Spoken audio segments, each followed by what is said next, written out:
Assalamualaikum warahmatullahi wabarakatuh. Perkenalkan, saya Feni Rahmadani dengan NIM 2404106227, Program Studi Pendidikan Guru Madrasah Ibtidaiyah UIN Raden Fatah Palembang. Pada kesempatan kali ini, saya akan membahas mengenai penerapan nilai-nilai Pancasila, hak dan kewajiban, serta musyawarah dalam kehidupan di keluarga, sekolah, dan masyarakat untuk memenuhi tugas ujian tengah semester pada mata kuliah PKN MISD. Kita masuk pada materi pertama, yaitu pengenalan simbol, sila, dan nilai-nilai Pancasila di lingkungan terdekat. Sebelum itu, apa sih Pancasila itu? Jadi, Pancasila itu adalah dasar negara Republik Indonesia yang menjadi pedoman dan pandangan hidup bagi seluruh rakyat Indonesia. Secara etimologisnya, kata Pancasila berasal dari bahasa Sanskerta, yaitu dari kata panca yang berarti lima dan sila yang berarti prinsip atau dasar. Jadi Pancasila ini berarti 5 dasar atau 5 prinsip utama yang menjadi landasan kehidupan berbangsa dan bernegara. Nah, secara terminologisnya, Pancasila dapat diartikan sebagai 5 dasar yang menjadi pedoman dalam kehidupan kenegaraan Indonesia. Pancasila ini berfungsi sebagai dasar negara, pandangan hidup bangsa, dan serta sumber dari segala hukum di Indonesia. Adapun penjelasan mengenai 5 sila tersebut, yang pertama itu ketuhanan yang Maha Esa, yang mana sila pertama ini memiliki simbol bintang emas. Nah, bintang berwarna emas ini melambangkan cahaya Tuhan yang menerangi kehidupan manusia. Nah, latar belakang hitamnya itu melambangkan bahwa Tuhan adalah sumber segala sesuatu. Jadi sila pertama ini menegaskan bahwa bangsa Indonesia percaya kepada Tuhan yang Maha Esa. Negara menjamin kebebasan setiap warga untuk memeluk agama dan beribadah sesuai keyakinannya, serta mengajarkan sikap toleransi dan saling menghormati antar umat beragama. Nah, sila kedua itu kemanusiaan yang adil dan beradab, yang memiliki simbol rantai emas, terdiri dari mata rantai persegi yang menunjukkan jenis kelamin laki-laki, dan mata rantai perempuan, dan mata rantai melingkar yang menunjukkan jenis kelamin perempuan yang saling terkait. Nah, hal ini melambangkan hubungan manusia yang saling membutuhkan. Warna emas itu menunjukkan nilai kemuliaannya. Jadi pada sila kedua ini menekankan bahwa semua manusia memiliki derajat dan hak yang sama tanpa memandang suku, agama, ras, atau golongan. Nah, sila ini mengajarkan sikap menghormati sesama, bersikap adil, dan menjunjung tinggi nilai kemanusiaan dan kehidupan sehari-hari.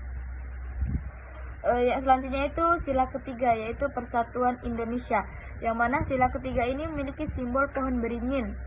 Nah, pohon beringin ini melambangkan tempat berteduh yang besar, seperti negara Indonesia yang menjadi tempat berlindung bagi seluruh rakyatnya.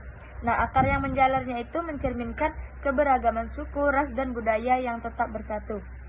Jadi, sila ketiga ini menekankan pentingnya rasa persatuan dan kesatuan bangsa di atas kepentingan kelompok atau golongan. Jadi, mengutamakan kepentingan nasional demi keutuhan NKRI, serta menghargai keberagaman budaya Indonesia. Selanjutnya itu, pada sila keempat, kerakyatan yang dipimpin oleh hikmat kebijaksanaan dalam permusyawaratan perwakilan. Nah, sila keempat ini memiliki simbol kepala banteng, yang mana banteng adalah hewan sosial yang selalu hidup berkelompok, yang melambangkan semangat bermusyawarah. Hal ini menggambarkan kebijaksanaan dalam mengambil keputusan bersama. Jadi sila keempat ini menekankan bahwa kekuasaan tertinggi berada pada rakyat, dan keputusan diambil melalui musyawarah untuk mencapai mufakat. Perwakilan rakyat seperti DPR menjalankan aspirasi rakyat dengan bijaksana. Dan yang selanjutnya itu ada sila kelima, yaitu keadilan sosial bagi seluruh rakyat Indonesia, yang memiliki simbol padi dan kapas, yang mana padi itu melambangkan bahan pangan atau kebutuhan dasar manusia, sedangkan kapas melambangkan sandang atau pakaian yang digunakan. Keduanya ini mencerminkan kemakmuran dan kesejahteraan yang merata. Jadi pada sila kelima ini mengajarkan bahwa setiap warga negara berhak mendapatkan perlakuan adil di berbagai bidang seperti ekonomi, sosial, dan hukum. Negara harus menjamin kesejahteraan rakyat secara merata. Sila pertama yaitu ketuhanan yang Maha Esa, yang mana contoh penerapannya itu pertama beribadah sesuai dengan agama atau kepercayaan masing-masing. Yang kedua menghormati orang lain ketika mereka sedang beribadah. Dan yang ketiga itu tidak memaksakan agama atau keyakinan kita kepada orang lain. Jadi sila pertama itu mengajarkan kita untuk memperkuat hubungan dengan Tuhan sekaligus menjaga toleransi antara umat beragama. Dalam kehidupan sehari-hari, sikap sederhana seperti memberi kesempatan keluarga beribadah, tidak mengganggu teman yang berdoa, atau menghormati hari besar keagamaan sudah termasuk penerapan pada sila pertama. Materi selanjutnya yaitu makna setiap sila dalam kehidupan sehari-hari di keluarga, sekolah, dan masyarakat. Sila pertama yaitu ketuhanan yang Maha Esa, yang mana contoh penerapannya itu pertama beribadah sesuai dengan agama atau kepercayaan masing-masing. Yang kedua menghormati orang lain ketika mereka sedang beribadah. Dan yang ketiga itu tidak memaksakan agama atau keyakinan kita kepada orang lain. Jadi sila pertama itu mengajarkan kita untuk memperkuat hubungan dengan Tuhan sekaligus menjaga toleransi antara umat beragama. Dalam kehidupan sehari-hari, sikap sederhana seperti memberi kesempatan keluarga beribadah, tidak mengganggu teman yang berdoa, atau menghormati hari besar keagamaan sudah termasuk penerapan pada sila pertama. Sila kedua yaitu kemanusiaan yang adil dan beradab. Contoh penerapannya itu yang pertama saling menyayangi dan menghargai sesama, terus membantu orang yang membutuhkan, dan tidak membeda-bedakan teman berdasarkan agama, suku, dan status. Jadi sila kedua ini mengajarkan kita untuk berperilaku adil, sopan, dan menghargai nilai kemanusiaan. Di lingkungan terdekat, kita bisa menerapkannya dengan menunjukkan empati, tidak melakukan perundungan atau bullying, dan bersikap ramah kepada semua orang. Itu sila ketiga yaitu Persatuan Indonesia. Contoh penerapan sila ketiga ini menjaga kebersamaan dan kerukunan keluarga atau teman, terus menghargai perbedaan budaya, bahasa, dan kebiasaan, serta mengutamakan kerjasama dalam kegiatan bersama. Jadi sila ini menekankan pentingnya rasa persatuan dan cinta tanah air. Di lingkungan sekitar, hal sederhana seperti tidak bertengkar, bekerja sama saat piket kelas, atau memperingati hari kemerdekaan bersama-sama itu sudah termasuk wujud persatuan. Sila keempat yaitu kerakyatan yang dipimpin oleh hikmat kebijaksanaan dalam permusyawaratan perwakilan. Nah, contoh penerapan sila keempat ini yaitu melakukan musyawarah saat mengambil keputusan bersama. Misalnya menentukan jadwal piket atau kegiatan keluarga, terus mengutamakan mufakat dan tidak memaksakan pendapat sendiri. Jadi sila keempat itu menekankan bahwa keputusan harus diambil melalui diskusi bersama secara adil dan bijaksana. Nah, dalam kehidupan sehari-hari kita dapat mengedepankan musyawarah untuk mencapai keputusan yang menguntungkan semua pihak, bukan hanya diri kita sendiri. Kelima yaitu keadilan sosial bagi seluruh rakyat Indonesia. Nah, contoh penerapannya itu yang pertama membagi tugas secara adil, misalnya piket rumah atau kelas. Yang kedua menjalankan hak dan kewajiban dengan seimbang, serta tidak pilih kasih atau membeda-bedakan teman.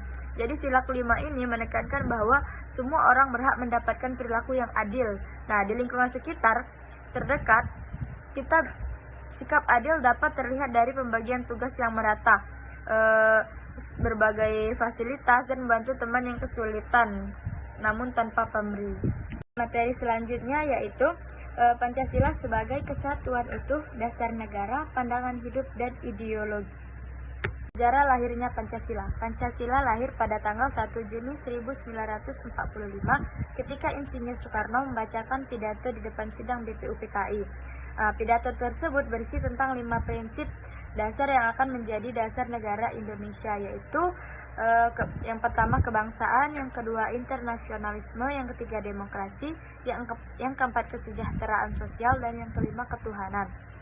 Nah, adapun 3 tokoh perumusan Pancasila, yang pertama Insinyur Soekarno, yang kedua Muhammad Yamin, yang ketiga Daeng Soepomo.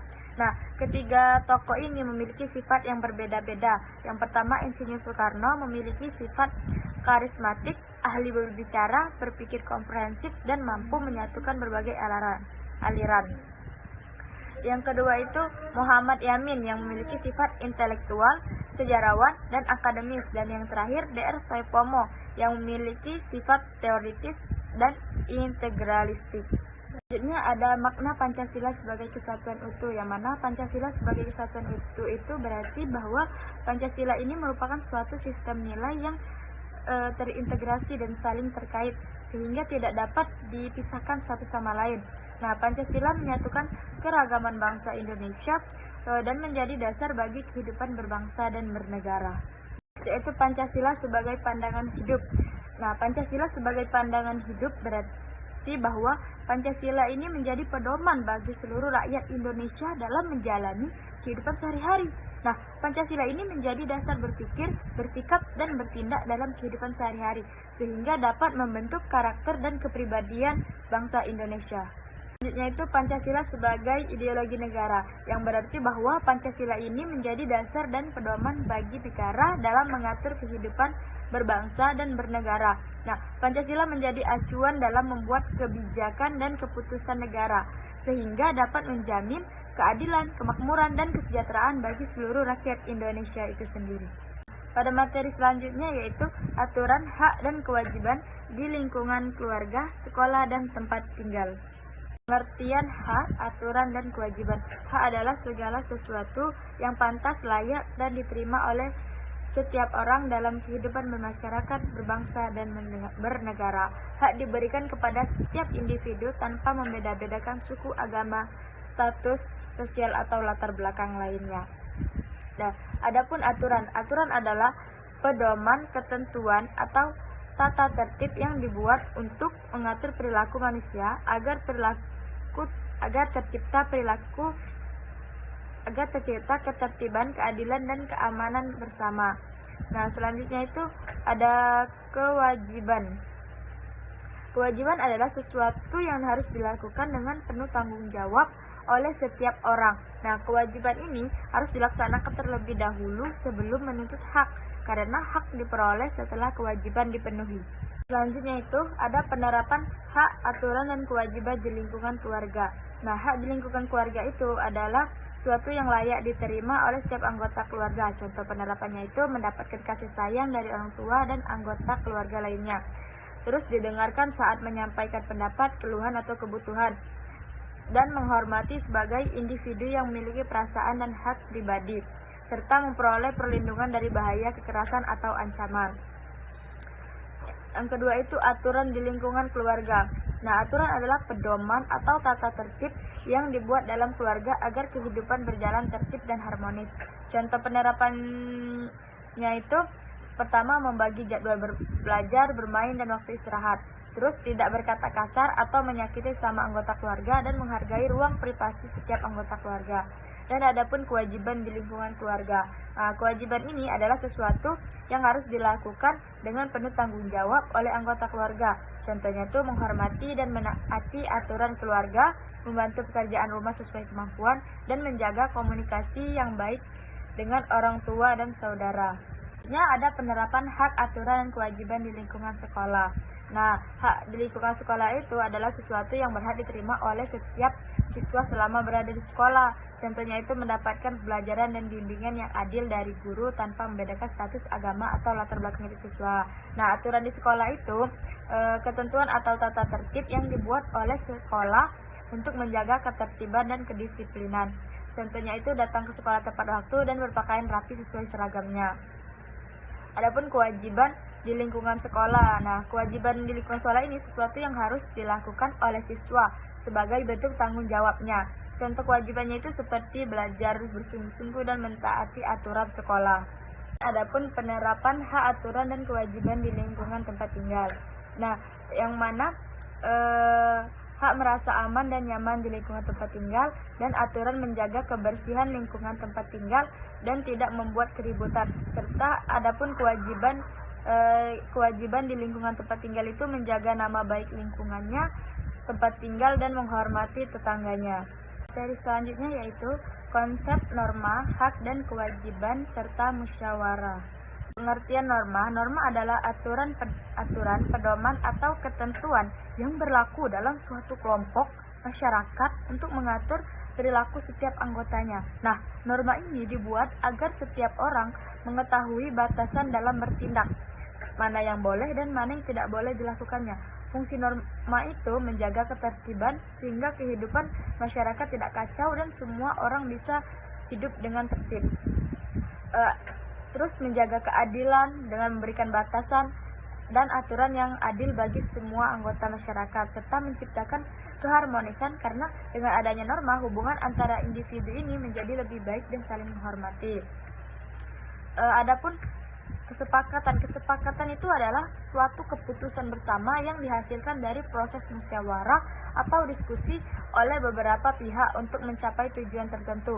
Nah, kesepakatan ini dibuat agar semua pihak ini memiliki pemahaman yang sama dan bersedia untuk melaksanakan keputusan tersebut. Nah, kesepakatan ini biasanya dilakukan dengan cara musyawarah, yaitu berdiskusi bersama untuk menentukan pilihan yang baik dan paling menguntungkan untuk semua pihak. Adapun jenis-jenis norma, yaitu norma agama. Norma agama adalah aturan yang bersumber dari ajaran agama dan kepercayaan kepada Tuhan. Norma ini berisi perintah, larangan, dan petunjuk yang harus dipatuhi oleh penganut agama. Yang kedua itu norma kesusilaan. Nah, norma kesusilaan ini adalah aturan yang berasal dari hati nurani manusia tentang baik dan buruknya. Norma ini berkaitan dengan moral dan etika seorang dalam bersikap. Selanjutnya itu ada norma kesopanan. Nah, norma kesopanan ini aturan yang berasal dari kebiasaan dan tata krama dalam pergaulan sehari-hari di masyarakat. Norma ini berkaitan dengan sikap sopan dan menghormati orang lain. Yang keempat itu norma hukum. Norma hukum itu adalah aturan yang dibuat oleh lembaga berwenang seperti pemerintah dan bersifat mengikat serta memiliki sanksi yang tegas bagi siapapun yang melanggarnya. Nah, yang terakhir itu ada norma adat. Norma adat ini aturan yang berasal dari tradisi atau kebiasaan yang berlaku turun-temurun dalam suatu masyarakat. Nah, biasanya norma ini tidak tertulis tetapi dipatuhi karena menjadi bagian dari budaya. Selanjutnya itu hak dan kewajiban sebagai warga negara. Adapun hak sebagai warga negara itu segala sesuatu yang berhak diterima oleh setiap warga negara untuk menjamin kelayakan hidupnya, martabat dan kesejahteraannya. Hak diberikan oleh negara dan dilindungi oleh undang-undang. Contohnya itu hak hidup, hak pendidikan, hak berpendapat, dan hak perlindungan hukum. Adapun kewajiban sebagai warga negara. Kewajiban adalah segala sesuatu yang harus dilakukan oleh warga negara dengan penuh tanggung jawab demi terciptanya ketertiban, keamanan, dan kesejahteraan bersama. Contohnya itu menaati hukum, menghormati hak orang lain, dan membela negara kita sendiri. Musyawarah dalam membuat aturan bersama yaitu kegiatan berdiskusi bersama untuk mengambil keputusan dengan cara mengutamakan kepentingan bersama dan mencari kesepakatan atau mufakat tanpa memaksakan pendapat. Contoh penerapan di lingkungan keluarga itu seperti menentukan jadwal tugas rumah, jadwal membersihkan rumah, mencuci piring, atau merapikan kamar. Nah, contoh penerapan di lingkungan sekolah itu seperti membuat tata tertib atau menentukan kegiatan kelompok. Tujuannya itu agar aturan atau keputusan diterima oleh semua anggota kelas. Nah, selanjutnya itu ada nilai-nilai musyawarah. Yang pertama itu untuk mengutamakan kepentingan bersama dibandingkan kepentingan pribadi dan menghargai pendapat orang lain meskipun berbeda dengan pendapat sendiri. Mencari mufakat atau keputusan bersama yang disetujui oleh semua pihak serta menghindari pertengkaran karena keputusan dibuat dengan cara damai. Jadi, kesimpulan dari pembahasan saya kali ini bahwa Pancasila menjadi dasar dan pedoman dalam kehidupan bangsa Indonesia. Nah, nilai-nilai Pancasila diterapkan di lingkungan terdekat seperti keluarga, sekolah, dan masyarakat melalui sikap beribadah sesuai agama, saling menghormati dan menjaga persatuan, bermusyawarah dan bersikap adil. Nah, hak adalah sesuatu yang berhak diterima setiap orang, sedangkan kewajiban adalah sesuatu yang harus dilakukan dengan penuh tanggung jawab. Jadi, aturan dan norma dibuat untuk menciptakan ketertiban, keamanan, dan kenyamanan dalam hidup bersama. Norma dapat berupa agama, kesusilaan, kesopanan, hukum, dan adat. Jadi dalam kehidupan bersama itu keputusan dibuat melalui musyawarah dengan menghargai pendapat setiap orang dan mengutamakan kepentingan bersama. Jadi hak, kewajiban, aturan, dan musyawarah itu membantu untuk menciptakan lingkungan yang rukun, tertib, dan adil. Nah, secara keseluruhannya, nilai Pancasila, pelaksanaan hak dan kewajiban, serta musyawarah ini menjadi dasar untuk membangun kehidupan masyarakat yang harmonis, adil, dan penuh tanggung jawab. Baik, sekian dari saya. Kurang dan lebihnya saya mohon maaf. Saya akhiri. Wassalamualaikum warahmatullahi wabarakatuh.